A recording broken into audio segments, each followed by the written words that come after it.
네, 주의 성전에 오른 여러분들 주의 이름으로 축복합니다.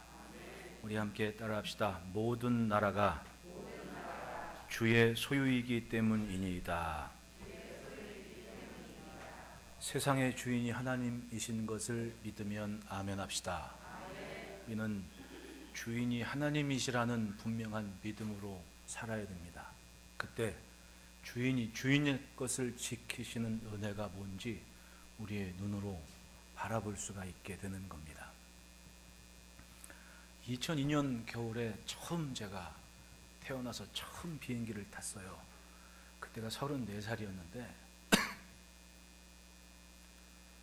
제주도도 못 가봤거든요, 그때는. 근데 처음 비행기를 탔는데 너무 오래 비행기를 탔어요. 그래서 집에 갈 게 걱정이 되더라고요. 야, 이 상태로면 난 도저히 다시 비행기 타고 집에는 못 가겠다. 그렇게 오래 탔거든요. 근데 제가 가는 곳이 텔아비브였습니다. 이스라엘에. 이렇게 텔아비브를 가는데 착륙할 때가 됐는데 이 텔아비브 에어포트 이렇게 되는데 갑자기 벤구리온 에어포트 그러는 거예요. 야, 큰일 났다. 이 비행기를 잘못 탔나. 나는 분명히 텔아비브에 내려야 되는데 왜 벤구리온 에어포트라 그러는 거냐. 그때 외국 비행기를 탔거든요. 난감하더라고요. 근데 나중에 내리면서 보니까, 계속 들어보니까 텔아비브에 있는 국제공항을 벤구리온 에어포트라고 부르더라는 거죠. 이 벤구리온이 누구냐면 이스라엘의 초대 수상이었습니다. 당시에 곳곳에 디아스포라로 흩어져 있던 이스라엘 중에 이제 영국에 가서 또 군인도 장교도 하고 뭐 이러면서 전쟁을 치러가지고는 결국은 독립운동을 한 거 아니에요, 우리로 얘기하면.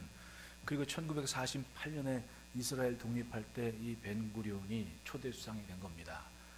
광야 유대 광야 아래쪽 바란 쪽 가면, 바란 광야 쪽에 가면 키부츠가 있는데 거기에 한 집단 농장이니까 집들이 한 50여 채 이렇게 똑같은 집들이 있어요. 근데 지금도 이스라엘의 그 초등학생 고학년들이나 아니면 중학생들은 그 벤구리온 생가를 견학하기 위해서 몰려들어요. 그 광야에, 그 뜨거운 땅에. 그만큼 훌륭한, 이스라엘에서는 훌륭한 국부와도 같이 그렇게 자리매김을 했죠. 그 이스라엘 이집트한테 그 땅 전쟁하면서 독립할 때 전쟁이 얼마나 웃긴지 아십니까? 그때 당시에 이집트에는 기갑부대, 기갑사단이 있었는데 이스라엘은 이제 영국이 못하게 하는 거 억지로 해가지고 나라 독립한다고 막 그러는 마당에 무슨 장비가 있겠어요. 그러니까 그때 당시에 전쟁이 비행기다 봐야 쌍발 날개 2개 달린 거 몇 개 되지도 않는 거 그거 가지고 어떻게 하든 싸워내겠다고 그러면서 비행기 띄웠는데 폭탄 살 돈이 있어야죠. 그러니까 폭탄이 없으니까 이 사람이 뭘 했냐면, 지금이야 탄산수들 많이 드시지만 옛날에 음료수나 통조림 다 유리병이었잖아요. 그러니까 유리병 커다란 거 한 2리터, 4리터 이런 유리병에다가 탄산수를 채워서 뚜껑을 막은 거예요. 그러니까 그 비행기 위에다가 탄산수 몇 병 싣고 공군이라고 출격을 했는데 폭탄이 아니라 탱크가 막 지나가면 그 위에서 탄산수를 떨어뜨린 거예요. 그 탄산수 유리병에 있는 게 땅에 탕 떨어지니까 어떻게 돼요? 빵빵 소리가 나니까 이 이집트 1940년대 얘기하는 거예요, 지금. 그러니까 이 군인들이 놀래가지고 하늘에서 막 빵빵거리고 떨어지니까 막 난리가 난 거지. 전쟁이 그 모양이었어요. 그러면서 독립해가지고 세운 나라가 그 이스라엘 나라입니다. 그러니까 이 벤구리온이 이스라엘 역사에 얼마나 유명한 그리고 영향력 있는 지도자였겠습니까? 우리나라도 훌륭한 지도자들이 참 많아요.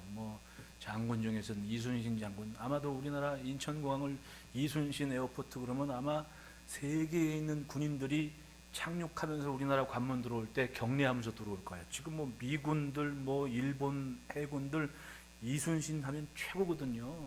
예전에 2차 대전 때 유보트 대상으로 그 전쟁하고 그랬던 미군 함장들이 이순신을 얼마나 존경하는지 아십니까?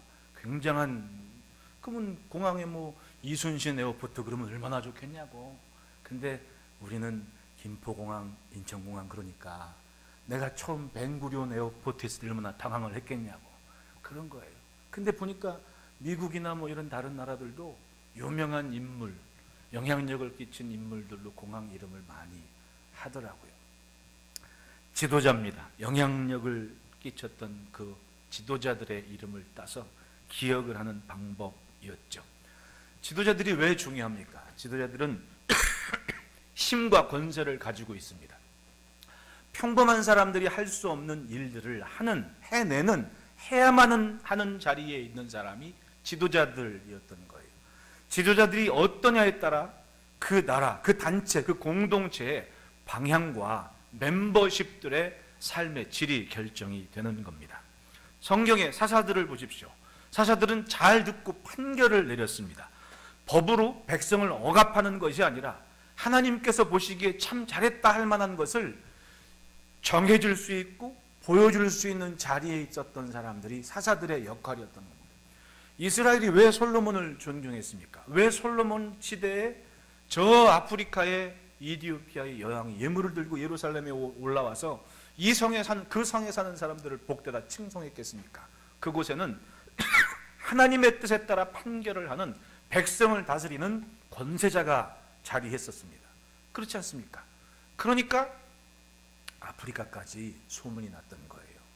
따지고 보면 그 산꼭대기에 있는 예루살렘 성에 못 찾을 게 있어서 오겠습니까? 거기 뭐 딱히 볼 것도 없어요. 산꼭대기 뭐가 있습니까? 뭐 한두 시간이면 휘막이 휙 도는 그 성읍에 여러분들이 만약에 장사하는 상인들이라면 굳이 그 지중해 해안가에 따라 비옥한 땅에 블레셋이 5개의 성읍을 쌓고 지내는 그 좋은 길을 가겠습니까? 아니면 산꼭대기 거쳐서 아프리카로 내려가겠냐고요.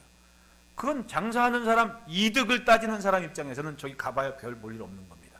근데 그들의 발걸음을 묶었어요. 무엇으로? 하나님의 뜻에 판결하는, 그 시대에는 행복한 사람들이 사는 땅이 예루살렘이 되어버렸다는 얘기입니다. 지도자의 판결이나 말이 그래서 중요했던 거예요. 그런데 어느 순간부터 그 예루살렘의 명성이 흐려지기 시작했습니다. 예루살렘이 별 볼 일 없는 성읍이 되어버린 거예요. 많은 사람들이 재물을 이끌고 상단들이 오기 시작한 순간부터 이젠 물물 거래가 되고 무역이 형성된 거예요. 여러분, 상단이 오면 재물이 오가는 거예요. 그들의 이동하는 그 상단들이, 한 개 상단이 최소 150명, 그리고 말이나 낙타들이 한 3배 정도가 되면 얼마나 큰 무리입니까? 그 사람들이 먹고 자고 마시고가 되는 거예요. 그러면 일단 그 예루살렘 산꼭대기에 뭐 물물 교환하거나 이거 없어도 적어도 150명, 그리고 말들 한 300필 혹은 낙타 300필이 먹고 자고 할 수 있는 공간과 식량과 물을 제공해 줘요. 이거 수익입니다. 근데 한 개 상단만 오겠냐고, 줄줄이. 성경을 보면 나중에 예루살렘이나 이스라엘, 북이스라엘이나 남유다가 멸망할 쯤에 이 사람들의 문제가 뭐였어요? 안식일을 구별하여 거룩히 지키란 말을 지켰어요, 안 지켰어요? 안 지켰습니다.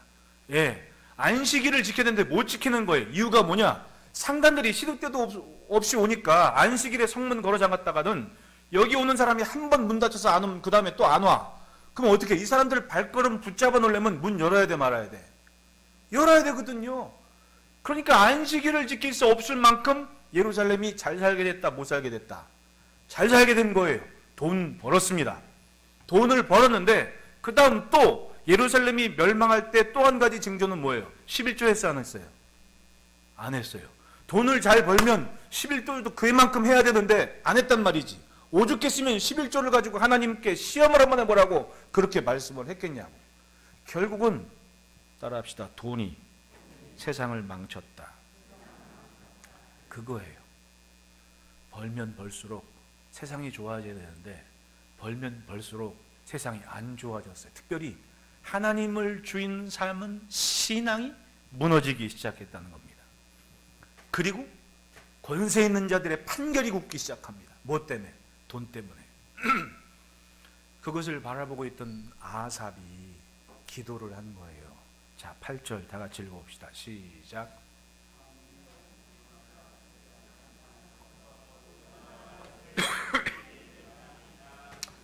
땅에서 답을 찾지 못했던 아삽이 하나님, 이 땅은 하나님의 것 아닙니까? 하나님께서 일어나사 이 세상을 심판하십시오. 정리해 주십시오. 하나님의 공의가 살도록 해 주십시오. 힘을 가진 자들의 삶은 하나님을 나타내는 삶이 되어야 됩니다. 그것이 성경에서 보는 이 땅의 모습인 거예요. 그걸 원하시는 겁니다. 이 땅에 교회가 있고 성도의 삶이 있는 것이 그래요.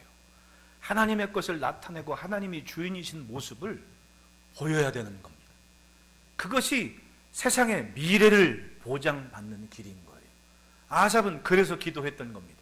하나님께서 일어나서 세상을 심판하십시오. 이 모든 나라가 주의 소유 아니겠습니까?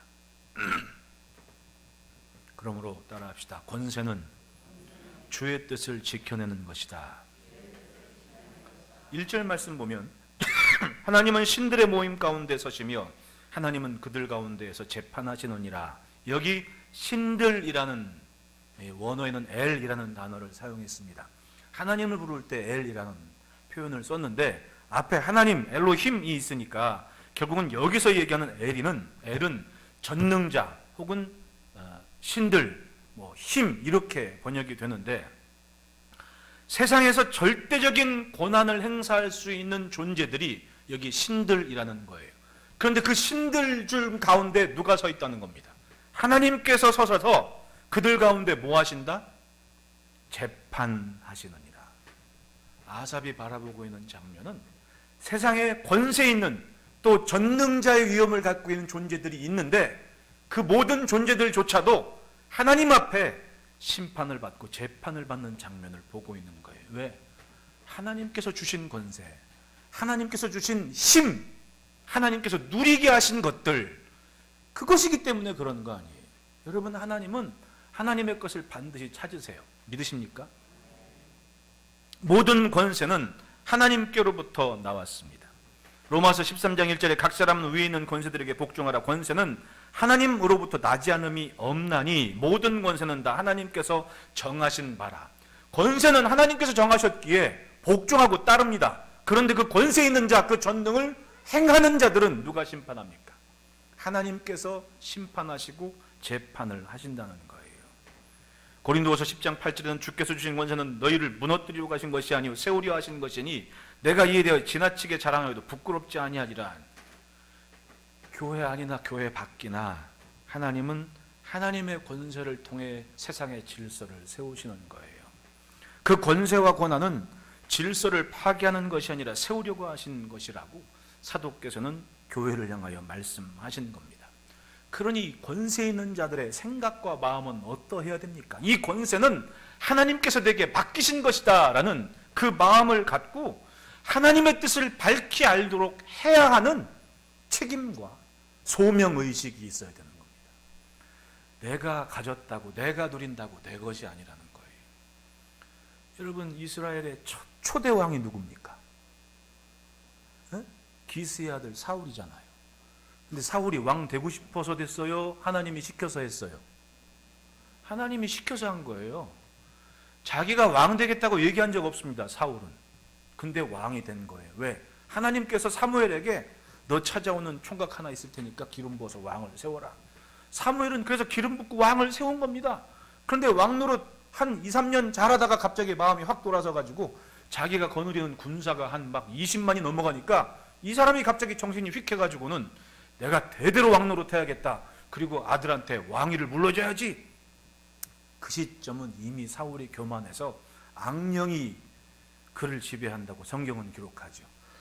하나님께서 사울을 왕 세운 걸 후회하셨다 그래요. 그리고 누가 다윗에게 기름을 부어라.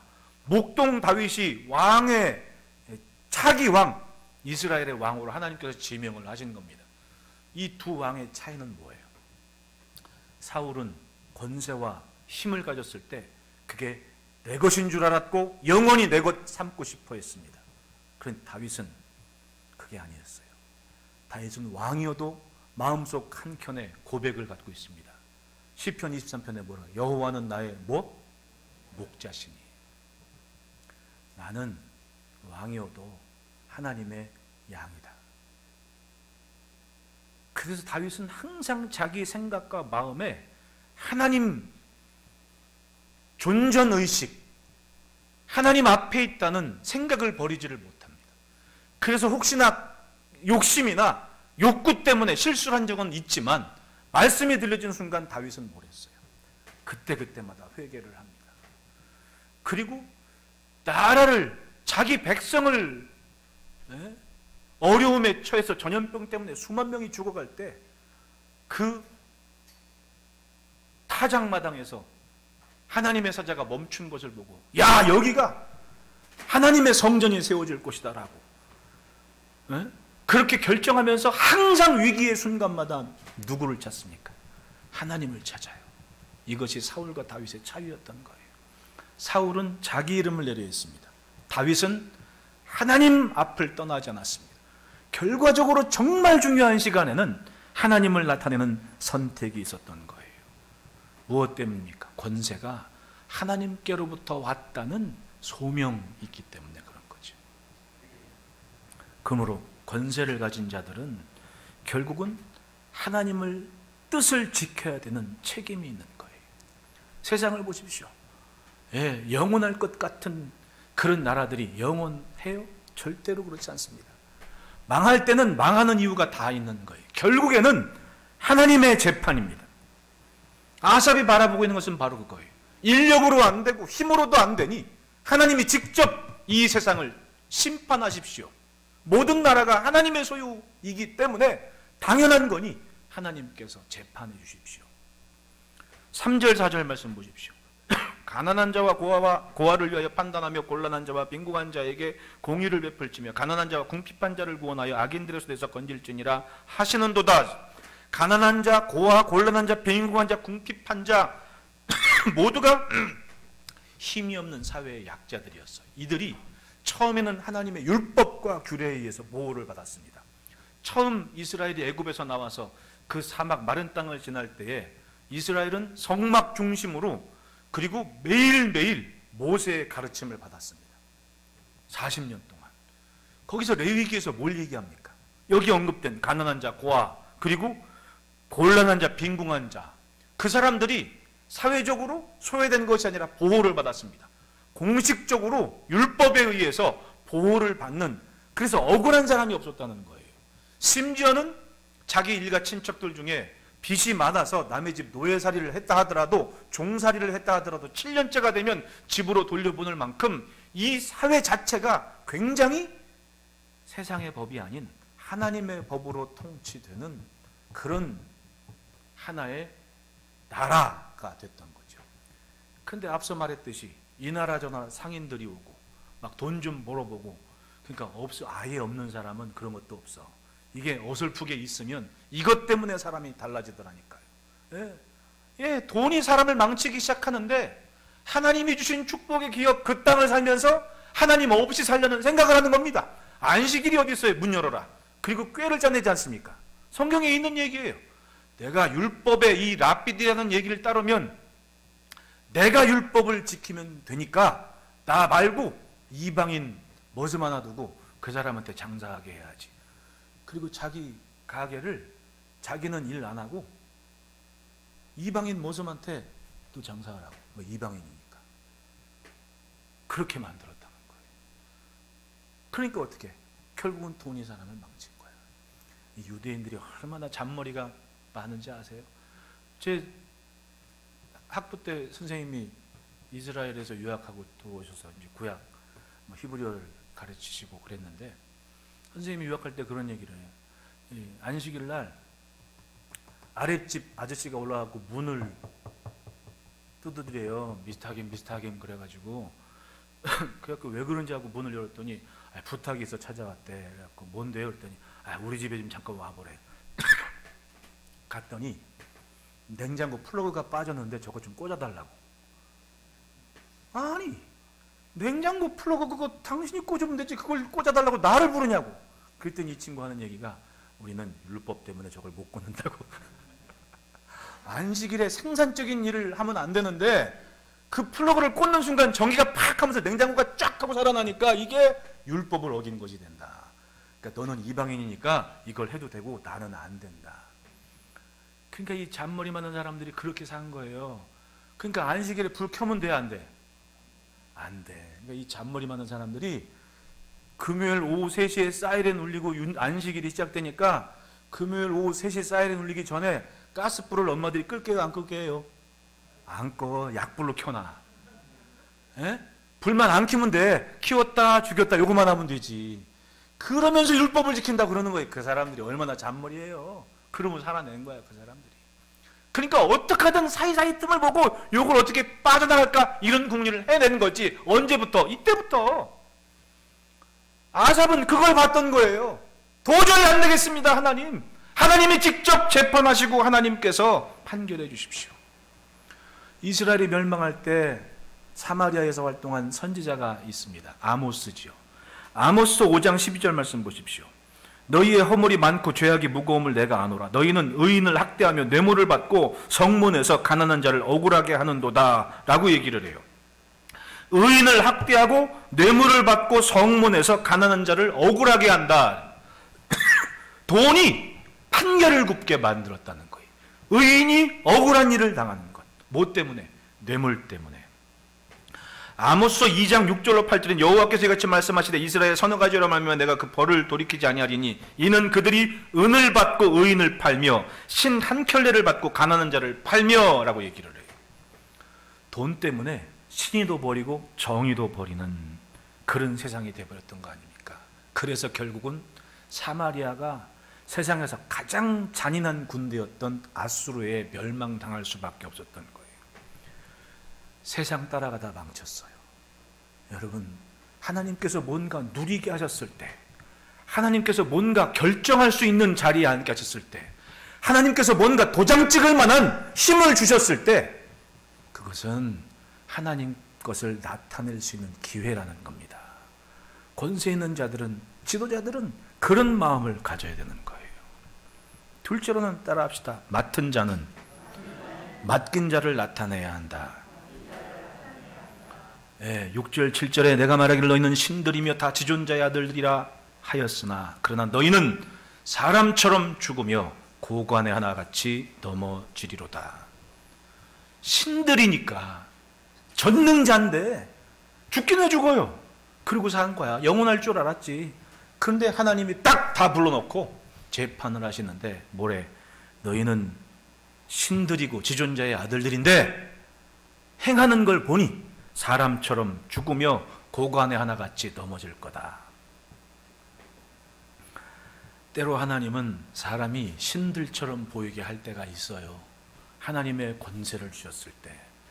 출애굽기 7장 1절에 여호와께서 모세에게 이르시되 볼지어다 내가 너를 바로에게 뭐같이 되게 하셨은즉 신같이. 엘이에요. 전능자처럼 보인다는 겁니다. 즉 모세는 세상에서 하나님 것을 사용할 수 있는 권세를 받은 하나님의 것을 맡은 자예요. 모세가 그 순간부터 행하는 모든 것들은 누구를 나타내는 겁니까? 하나님을 나타내는 거였습니다. 그게 모세의 책임이었고 사명이었던 거예요. 그래서 바로가 내 백성 내 어딜 내가냐고 막 그랬을 때 여호와의 군대다, 하나님의 백성이다 우기면서 결국은 하나님의 기적을 모세가 행하는데 나일강이 피로 변하고 막 개구리 떼 뭐 파리 독종 막 난리가 난 거지. 그거 모세에서 나온 거예요? 아니에요. 하나님이 모세를 통해 하나님의 것을 나타내게 하신 거예요. 모세는 하나님의 뜻을 맡고 있는 맡은 자였기에 맡긴 자의 뜻을 나타내기 위해 늘 하나님의 음성에 귀를 기울이고 그 말을 존중했습니다. 결국은 여기 신들 혹은 엘이라고 불린 것은 하나님께서 이스라엘의 재판관들에게 하나님의 고단을 주셨다는 거예요. 그들의 말에 뜻이 결정되는 거예요. 솔로몬의 판결을 보십시오. 그 판결은 정말 대단한 판결 아니었습니까? 예? 두 여인이 와가지고 울고 서로 자기 얘기라고 그러는데 하나님이 죽었고 그러니까 서로 자기 얘기하는 거야. 내 얘기라고 내 얘기라고. 어? 자고 일어났는데 하나가 죽었다고 살아있는 애에게 자기 거를 막 서로 우긴다고 막 우기는 거야. 솔로몬이 가만히 듣다가 내가 확실하게 정리해 줄게. 가만히 귀를 기울였더니 무슨 말을 하나 봤더니 저 아기를 반으로 쪼개라. 그리고 반씩 나눠줘라. 그러니까 사람들이 깜짝 놀란 겁니다. 아니 무슨 왕이 돼가지고 기껏 판결한다는 게 산 아기를 죽이라 그러냐고 생각했을 거야. 근데 한순간에 반응이 벌어지는데 어떤 여인이, 옆에 있던 한 여인은 울고불고 난리가 난 겁니다. 아니 아기를 어떻게 쪼개냐고, 줘버리라고. 근데 한 여인은 멀뚱멀뚱 가만히, 쌤통이다, 그러고 가만히 있는 거지. 그걸 딱 보니 솔로몬은 이미 사람들이 보지 못하는 것을 보고 있었습니다. 인생이 생각하는 중심의 뜻이 무엇인지를 파악하고 있었어요. 솔로몬의 눈에는 보였습니다. 저 울고불고 아이 줘버리라는 저 여인이 진짜 엄마니 아이를 그 여인에게 줘라. 명판결이었습니다.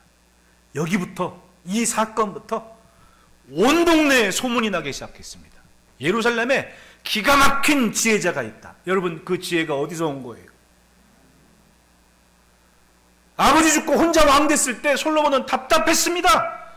아버지가 자기 왕 세울 때 드린 3천의 번제를 기억하며 1천의 제물을 이끌고 기도를 하기 시작합니다. 하나님,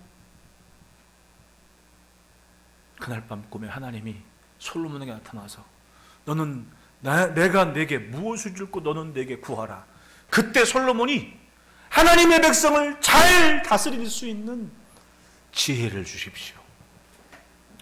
솔로몬은 이스라엘을 내 백성이라고 하지 않았습니다. 내 거라고 하지 않았습니다. 하나님의 백성입니다. 그들을 다스릴 수 있는 지혜를 주십시오. 그렇게 얻은 게 솔로몬의 지혜 아니에요. 할렐루야. 자기의 말에, 자기의 삶에 하나님께서 맡긴 것, 나는 다만 맡은 자로서 하나님의 뜻을 좀 나타낼 수 있는 그 생각을 가지고 판결의 자리에 앉았던 거예요. 그렇습니다. 결과적으로 이스라엘 사회는 하나님의 말씀을 품고 전하는, 그리고 재판을 하는 지도자들이 맡은 것을 품고 맡기신 하나님의 뜻을 잘 품고 살면 나라가 잘 살았어요. 그렇지 않으면 세상의 물결이 터치고 들어왔습니다. 그래서 망한 거, 달리 망한 게 아니에요.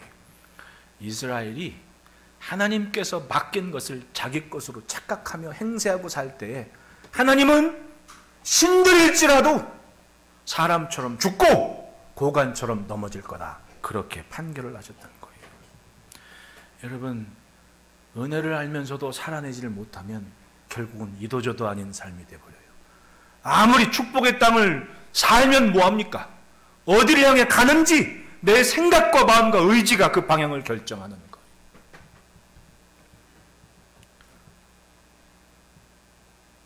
6절 7절에 내가 말하기를 너희는 신들이며 다치준 자들이라 하였으나 그러나 너희는 사람처럼 죽으며 고관에 나같이 넘어지리로다.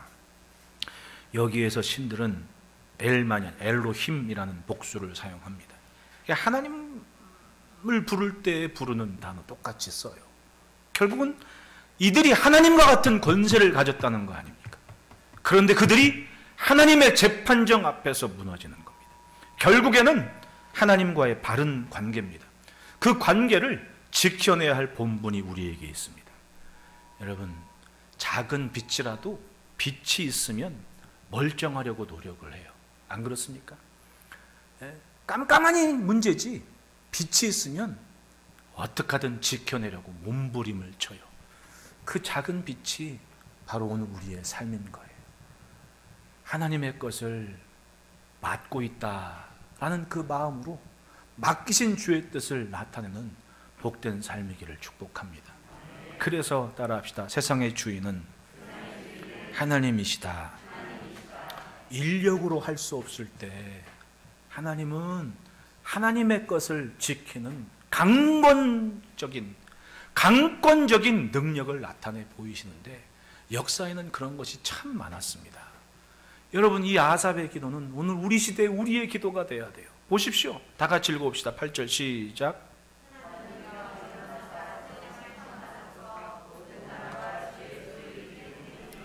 세상은 하나님의 통치 아래에 있습니다. 여러분, 세상이 사람 힘으로 다 결정되고 보이는 것 같은데 성경에 보면 세상에서 뭔 일 나기 전에 하늘에서 천상회의가 열려요. 여러분, 욥기를 보면 하늘에서 천상회의가 벌어집니까? 안 벌어집니까? 벌어지잖아요. 하나님께서 하나님의 아들들을 불러 모았다 그래요. 회의가 벌어진 거예요. 그 자리에 누가 있었어요? 사탄도 있었어요. 천상회의가 있은 후에 땅에 뭔 일이 벌어지는데 정말 믿음이 뭔지, 고난 중의 영광이 뭔지 나타낼 수 있을 만한 인물이고, 땅에 있는 그 욥을 하나님이 신뢰하고 지지해 주시면서 굉장한 일이 땅에 벌어지기 시작해요. 그리고 이스라엘이 엉망으로 살 때 또 한 번 하나님께서 천상회의를 벌어지는데, 그게 누구예요? 아합 때문에 천상회의가 벌어져요. 미가야 선지자도 그걸 봤다 그러지 않습니까? 하늘에서 회의가 벌어지는데 하나님께서 의제를 딱 던지셨어요. 뭐였습니까? 누가 아합을 죽일까? 이게 의제였던 거예요. 그때 막 이런저런 영들이 막 얘기하죠. 내가 데려가서 선지자들의 입에 거짓 영을 부어 넣겠습니다. 하나님께서 아합을 죽이려고 회의했어야 했어요? 했다니까요. 역사를 보면 이스라엘이 우리가 이 선지자적인 또 제사장적인 관점에서 그 제사장이나 선지자가 기록한 열왕기서와 역대서를 보니까 세상 나쁜 왕이 악한 왕인데, 실질적으로 아합은요, 당시의 중동, 그러니까 당시에 제국을 이루어 갔던 아수르에 맞서 싸워서 2천의 병거를 보낼 만한 능력 있는 왕이었어요. 지도자의 덕목 중에 정말 중요한 게 뭐예요? 나라 지켜야죠. 국방력, 경제력. 그게 아합이었어요. 그러니까 이 당시에 이 에돔, 이스라엘, 아람 이렇게 연합군을 형성해서 아수르와 맞서 싸우는 병력을 파병해야 되는데, 그때 그 전쟁에 승리한 이유가 아합 때문이라고 얘기했어요. 그러면 아합이 훌륭한 왕이에요, 아니에요? 대단한 왕이었습니다. 예. 그리고 이스라엘 땅 무기또나 이렇게 그 지역에 보면 당시에 아합이 얼마나 백성들의 즉 경제적인 이 농사를 위해서 신경을 많이 썼는지. 그랜드 캐년 가보셨습니까? 그랜드 캐년 골짜기와 같은 계곡들을 아예 동네 한복판에 땅을 파서 만들어 놨어요. 그거 왜 만들었어요? 저수지였습니다. 저수지. 비 왔을 때 물을 비축해 놓으려고 그렇게 깊은 땅 계곡을 만들어서 그 계곡 안에 전부 물로 채워 놓으려고 그랬어요. 이건 생각이 없으면 못하는 겁니다. 그렇게 따지면 아합이 유능한 왕이에요? 무능한 왕이에요? 탁월한 왕이었습니다. 이게 세상에 보는 관점이에요. 그런데 하나님께서 보는 그 왕을 어떻게 하면 아합을 죽일지 지금 결정해, 이렇게 회의를 하셨다는 거예요. 인간적인 시선은 도저히 이해할 수 없는 모습인데, 하나님의 쓴 이 아합의 잘못된 것이 뭐였습니까? 여러분, 성경을 보면요, 참 아합이 어느 만큼 지지를 받고 있었냐면, 어지간한 나쁜 짓 해도 이스라엘 백성들이 참고 넘어갔어요. 나봇의 포도원을 아합이 뺏었어요, 안 뺏었어요? 그건 완전히 사기 아니야. 이세벨이 돈 주고 증인들 사가지고 3명만 지지하면, 그러니까 어떻게 거짓말 막 시켜가지고 거짓 증거하고 나봇의 포도원을 아합이 뺏었단 말이에요. 나쁜 짓이에요, 좋은 짓이에요? 백성이 말을 해야 하네요. 그건 아합이 그만큼 백성의 지지를 받고 있다는 얘기예요. 어지간히 나쁜 짓 해도 그냥 참고 지나갈 만큼 그러니까 왕 노릇하지. 안 그랬으면 폭동이라는 거 난리가 나는 거 아닙니까? 이게 아합의 위치였단 말이에요. 흔들리지 않는 위상, 사람이 흔들 수 없는 위상. 그걸 딱 보시다가 하나님께서 안 되겠다, 모여 회의를 하시는 거야. 그리고 의제를 던진 겁니다. 아합을 어떻게 죽일지 얘기해라. 역사를 보면요, 그런 일들이 종종 있었어요. 우리가 기억하는 전쟁의 2차 세계대전, 우리나라 광복절하고도 연결되는 전쟁 아닙니까? 2차 세계대전에 진짜 탁월한 리더십과 지휘력을 발휘한 독일의 지도자가 누굽니까? 에? 히틀러잖아요. 왜들 꿀먹은 뭐니 가만히 좀 주거니 받거니 해야 내가 좀 침을 꿀꺽하면서 더 신나서 얘기할 거 아니에요. 멀뚱멀뚱 있으면 내가 얘기하다가 그냥 끝내야지 이러지. 당시에 이 독일의 기술, 우리 지금 여객기 중에 제일 큰 게 뭐예요? A380 그거 나가잖아요. 지금 독일은 이미 그때 비행기란 비행기를 다 만들 수 있는 과학 기술을 가지고 있었고 의술 최고였습니다. 그 실력 가지고 뭐 한 거예요? 전쟁을 일으켰습니다. 그 지도자가 리더십이 히틀러였단 말이에요. 그럼 누가 그걸 막아요? 여러분, 히틀러가 전쟁 벌였을 때 연합군 막 수도 못 쓰고 막 그럴 때 네덜란드에서 벌어진 전투 하나로 히틀러가 제2의 발판을 마련해서 야, 깜빡 속았습니다. 전차 군단을 거기 밀집시키고 밀어붙이는데 연합군 질 뻔했어요. 그게 히틀러의 그 독일이 갖고 있던 당시의 기술과 지식과, 아마 2차 대전 당시에 독일을 그 유대인 과학자들이 미국으로 가서 망명하지 않았으면 미국은 절대로 아폴로 11호 달에 착륙 못 시켰을 겁니다. 다 그렇게 얘기를 해요. 그만큼 똑똑했던 나라야. 근데 전쟁을 일으켰지. 누가 그걸 막냐고요. 그런데 그때 당시에 하나님은 그 힘을 막을 수 있는 회의를 하셨나 봐. 신기하게도 누군가는 기도하는, 여러분, 사람이 살다 보면 공도 있고 과도 있어요. 그런데 공을 좀 생각해서 띄워줄 생각을 해야지, 과만 흠잡아주고 사람 막 잡듯이 그렇게 잡돌이라는, 그건 건강한 사회가 아닙니다. 그때 당시에 히틀러가 손 쓸 수 없게끔 그 길을 확실하게 꺾은 장군, 연합군 장군 하나가 있는데 그 사람이 패튼인 거예요. 저 미국하고 일본 해군들이 우리나라 이순신 장군 존경하듯이 패튼 장군은요, 그 일대기에도 나와요. 정말 중요한 연합군이 고립이 돼 있을 때 그 네덜란드 격전지에서 아이젠하워가, 그때 당시에 아이젠하워가 계략을 짠 거야. 패튼을 이스라엘, 이태리 땅에 진지하면서 거기 있는 것처럼 나무 판때기로 탱크들 막 만들어서 페인트 칠해놓고 탱크인 것처럼 모인 거지. 그리고 이쪽 독일에서 생각하기를 패튼은 지금 이탈리아에 있다. 왜냐하면 그때 당시에 패튼이 그 고립된 연합군을 구출하기 위해서 평범한 보병이나 기갑 사단이 한 달 걸릴 행군을 일주일 만에 주파했습니다. 깜짝 놀랐지. 그리고 노르웨이 그 합력시키면서 독일군이 당황했던 게 그거예요. 예, 패튼이 여기 있다는 거. 근데 패튼이 그 전장에서 정말 중요한 그 전쟁의 승기를 잡는 전쟁에서 눈보라가 몰아치는데 오몬모에 한겨울에 눈 쏟아지면 이 전쟁은 하나만 한 거야. 그러면 연합군은 끝나는 거지. 그날 밤 패튼이 군목한 대에게 기도문 하나 써오라고. 그 기도문이 바로 이런 내용인 거예요. 하나님께서 이 땅을 다스리지 않습니까? 악이 승한다면 의인의 삶은 어디에 갑니까? 구구절절히 기도한 거예요. 그 눈발 맞으면서. 그리고 그 다음날 해가 떠서 다행히 공군 폭격이 가능해서 그 전쟁을 이겼다 그래요. 여러분, 그거 아니었으면요, 세상이 어떻게 될지 모르는 거예요. 그러니 우리의 눈에는 세상 사람들이 다스리는 전능자, 권세자가 있을지라도 결국은 이 아삽과 같은 기도하는 사람들의 뜻, 하나님이 이 땅의 모든 소유의 주인이지 않습니까? 라는 기도 한 번에 하나님은 하나님의 뜻을 펼쳐가신다는 겁니다. 우리나라 보십시오. 우리나라가 사회학자들의 이야기에 따르면 딱 4년만 더 일본이 지배를 했으면 없어질 나라라는 거예요. 일본이 얼마나 치밀하게 얘기했겠습니까? 이 땅을 자기네 거로. 아예 번지수 다 명하놨잖아요. 창의동 623-3, 623-4 이거 누가 만든 거예요? 일본 애들이 구역정보 번호 매겨놨던 거예요.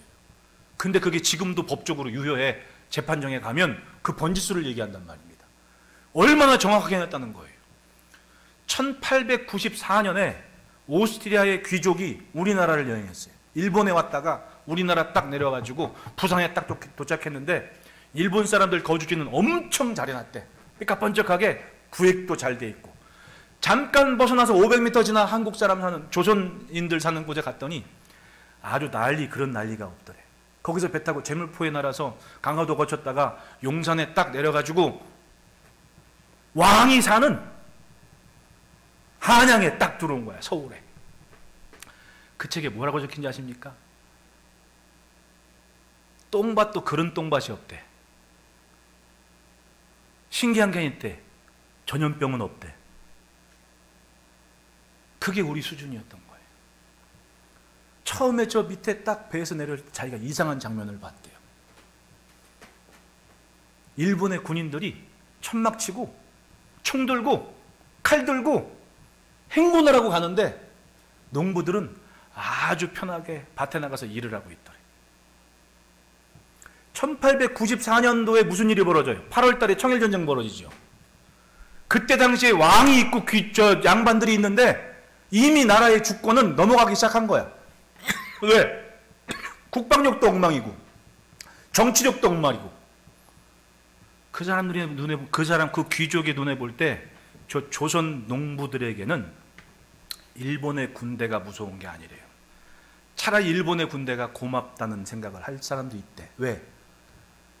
일본의 군대보다 더 나쁜 게 조선의 관리들이었대. 왕한테 국고에 자기가 수고한 것에 10분의 1은 바쳐야 되고, 그 다음 30~40%를 누가 뺏어갔냐? 관리들이 뺏어갔대. 그 마을의 수령이. 그러니까 일본의 군대는 아무런 관심이 없는 거야. 저 사람들은. 왜? 저 나쁜 관리들 잡으러 간다는 생각을 하고 있는 거야. 그게 우리나라 조선의 수준이었던 거예요, 여러분. 뭐 지금 우리가 공부 많이 하고 배울 만큼 배워서 뭐 스스로 역사관을 가지고 산다 그러지만 1890년대를 살았던 어른들은 차라리 쌤통이다 이런 마음 가지고 거기 있었다는 얘기 아닙니까? 그러면서 뭐 한 거예요? 일본이 전쟁 일으켜서 우리나라 뺏었습니까? 주권을? 아니에요. 그리고 들어와서 조금씩 한양까지 올라온 거야.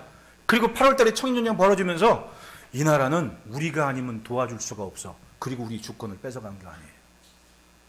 넉넉고 있다가 전쟁도 아니고 그냥 있다가 뺏긴 거야. 그 시대의 관리들하고 왕이 농부들의 눈에 어떻게 보였겠냐. 그게 우리의 수준이었어요. 솔직한 우리의 수준. 1894년 가까운 서점에 있습니다.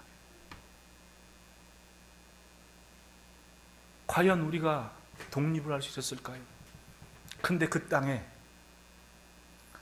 복음을 품고 온 선교사님들이 그걸 그냥 참고 보지 않았습니다. 가르치기 시작했어요. 글 가르치기 시작하고. 우리 한글 있으니까 이건 양반의 정유물도 아니다. 그 사람이 그런 얘기를 해. 바르센이라는 작가가 그런 얘기를 해요. 조선의 관리들은 신기하다. 양반들이 출세하려고 중국의 학문을 공부한다. 중국 글을 공부한다고. 한문 공부하고 하니. 그게 우리나라의 정부였던 거지. 일본은 청일전쟁 하는데 관리들, 양반들, 왕들이 200년 전 명나라 시스템을 갖고 있더라는 거예요. 그게 수준이었다니까요. 근데 그걸 누가 깬 거예요? 선교사님들이 소원을 가졌습니다. 지금 내가 이 땅에 있는 이유는 조선 독립을 위한 거다. 그리고 젊은이들을 막 가르치기 시작했습니다. 그리고 글을 가르치고 공부를 시키면서 자기 나라 미국이고 어디고 유학을 보내기 시작합니다. 여러분, 독립운동한 사람들 평균 나이가 몇 명이에요? 유관순 열사 16살이었습니다. 선교사님한테 공부했습니다. 윤봉길 열사 20대 후반이었습니다. 전부 다 20대, 10대 후반, 30대 초반 젊은 사람들이었어요. 그 사람들이 누구한테 배웠습니까? 선교사님들이 뜻을 갖고 기도하면서 조선 독립을 위해 공부시키고 가르치고, 그거 아니었으면 일본 군인들 행군한 거 보고 그거 쌤통이라고 하고 있는 사람들 수준이 어떻게 바뀌었겠냐고. 이게 이 땅에 있는 교회의 역할이었고 성도의 신앙이었고 믿음의 역사인 거예요. 이 역사관이 없으면 이 땅의 교회는 존재할 이유가 없는 겁니다. 그 정도는 가져야지. 내가 믿는 복음이 하나님의 통치가 이렇게 시작됐다는 것을 인정을 해야죠. 그게 이 나라가 광복절을 맞이하는 하나의 작은 이야기 한 켠은 돼야 될 거 아닙니까? 왜? 그때 당시에 외국인들, 귀족들의 눈에 비친 조선이 그랬는데 어떻게 바뀌었겠냐? 선교사님들한테 공부하고 뭐 배제학당이니 뭐 이화 여건이 지금 있잖아요. 공부한 사람들이 다 독립운동했습니다. 보십시오. 그때 당시에는 예수 믿는 게 곧 독립운동하는 거였어요. 그 중에 한 젊은이가 이승만 아닙니까? 프린스턴 가서 논문을 썼어요. 이승만 논문, 박사 논문이 뭔지 아십니까? 이 아시아권에서 장차있을 미국의 역할이었던 거예요. 그리고 이승만이 박사 논문 쓴 다음에 여기저기 강연 다닌 이유가, 강연 다니면서 한 얘기가 그래요. 미국에. 니네들 일본 믿지 말라고. 그때 당시에 일본이 미국으로 많이 진출했습니다. 무역, 거래하면서. 진주만이라는 영화 보면은 해군 기지 안에 이발사 있죠? 그거 누구였어요? 일본인이었잖아요. 그만큼 많이 교류가 왕래했단 말이지. 그러니까 일본은 친미, 그러니까 미국하고 굉장히 친하면서 우호적으로 지냈거든. 근데 거기에 지금 방해꾼이 하나 등장한 거야. 이승만. 그리고는 강연을 하고 다니는데 일본 믿지 말라고, 일본 믿지 말라고, 난리 날 거라고. 강연 다닌 지 1년 좀 넘어서 일본이 항공모함 끌고 진주만을 때려버립니다. 난리가 난 거지. 이승만 말이 맞았어요, 틀렸어요? 맞았거든. 미국이 난리가 난 거야. 이승만을 어려워했던 이유가 바로 그겁니다. 그 사람이 누구한테 공부했어요? 옥중에서 편지를 썼습니다. 독립운동할 때. 우리나라가 독립하는 길은 예수 믿는 길이다. 신앙에서 출발했던 거예요, 결국은. 그리고 공부해서 이렇게 저렇게 만든 거예요. 예? 그러니까 사실은 주변에 이승만랑 같이 일할 사람이 없었던 거지. 왜? 민족주의자는 전부 김구 선생님이랑 같이 일했었고, 우리가 흔히 얘기하는 좌익 사상 가진 사람들은 뭐 박형영, 무슨 이런 뭐 그런 사람들 전부 다 김일성하고 같이 있었고, 없었던 거예요. 그런데 뚝심 있게 시작을 해서 광복절을 맞이하고 제헌절을 시작한 거 아닙니까? 이 정도면 우리나라의 지도자들이 얼마나, 우리 학생들 어디에요? 중국 가서 임시정부 그 투어 했잖아요. 참, 이런 교회도 있네, 세상에. 김구 선생님이 중경에서 정말 이런 영락 없이 잡혔을 때 선교사님 부인이 자기 남편 옷 입혀가지고 자기 남편 자기가 운전해서 차에 태워가지고 김구 선생님 피신시켰어. 김구 선생님이 1890년대 이때 당시에 할 거 다 해봤어요. 농민, 동학혁명 다 했던 거예요. 답을 못 찾았지. 그리고 답을 찾은 게 뭐예요? 복음이었습니다. 백범일기 읽어보세요. 그분이 기도한 것은 그런 선교사님들의 도움과 협력 아래 이 복음이 얼마나, 예수 믿는 것이 얼마나 귀한 일이 깨달음이 있었던 분이에요. 노년에, 말미에. 대단한 거 아니에요? 이 정도면 공항 하나쯤 뭐 승만 에어포트, 김구 에어포트 나올 만도 해. 그런데 인천공항 만들 때 세종 에어포트 했다가 난리가 났었대. 왜 인천에 세종이냐고. 세종대왕 이름으로 한번 하려고 그랬는데 난리가 나. 이게 우리 정서인 거예요. 좋은 것을 좋게 여길 수 있는 시선이 없습니다. 그런데 분명한 것은요, 땅에서 모든 것이 결정되지 않아요. 땅이 답답할 때 하나님은 하늘의 재판장을 여십니다. 어떤 전능자일지라도 하나님은 재판을 하십니다. 아삽은 그걸 보고 있었습니다. 다시 한번 8절 보십시오. 시작. 하나님이여,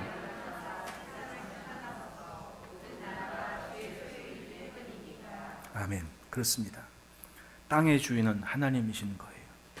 우리는 이 땅에 성도로서 지켜야 할 것이 있고 걸어가야 할 길이 있습니다. 땅의 모든 것이 하나님께서 맡기신 것이다, 하나님의 것이라는 인정, 하나님을 인정할 때 하나님은 그 길을 지도하신다고 말씀하지 않습니까? 할렐루야. 전염병이 있고 홍수가 나고, 예, 우리는 분명히 봐요. 아, 사람의 힘으로 어찌할 수가 없다. 사람이 얼마나 웃겨요. 요즘 젊은 친구들, 특별히 운동하는 친구들은 기상청 우리나라 거 안 본대요. 노르웨이 거 본대. 노르웨이 어플리케이션 딱 보고 그걸로 날씨를 본다는 거예요. 왜? 너무 정확하대. 정말 정확하대. 우리나라 300mm 비 온다고 주말에, 어제 뭐 그제 300mm 비 온다 그럴 때 일본, 유럽, 미국 날씨 앱에 몇 미리 적혀 있는지 아시죠? 30mm 적혀 있었어. 30mm. 사람들이 아무리 날고기고 좋은 세상을 살아도 인력으로 넘을 수 없는 선이 분명히 있는 것 같아요. 내가 봐도. 예. 전염병 안 보이는데 지금 또 난리가 났지 않습니까? 지금 여러분 마스크 꼭 쓰십시오. 손 잘 쓰시고, 어지간한 동선 아니면 필요 이상으로 돌아다닐 필요도 없는 거. 위험해. 언제 무슨 일이 벌어질지 몰라. 인정해야지요. 아, 사람 힘으로 다 되는 게 아니구나. 세상의 주인이 분명할 때 세상이 평안한 거예요. 주인은 따로 있는데 주인 노릇 해보십시오. 주인이 화를 내시지요. 여러분, 하나님을 인정하고 하나님의 평안을 누려갑시다. 그것이 주인의 자녀로 사는 것이고 맡은 대로 사는 삶, 소명을 품은 인생의 삶입니다. 기도하겠습니다. 하나님이여, 일어나사 세상을 심판하소서. 모든 나라가 주의 소유이기 때문이니이다. 아버지 하나님, 시인의 고백과 간구처럼 이 시대 우리의 삶을 통하여 하나님을 인정하고 하나님의 뜻을 나타내기를 원하오니 주인 되신 하나님의 강권하시는 뜻과 능력을 나타내 주셔서 하나님을 인정하는 자들에게 주시는 하나님의 길을 보여 주시옵소서. 이 나라 이 민족 이 결례가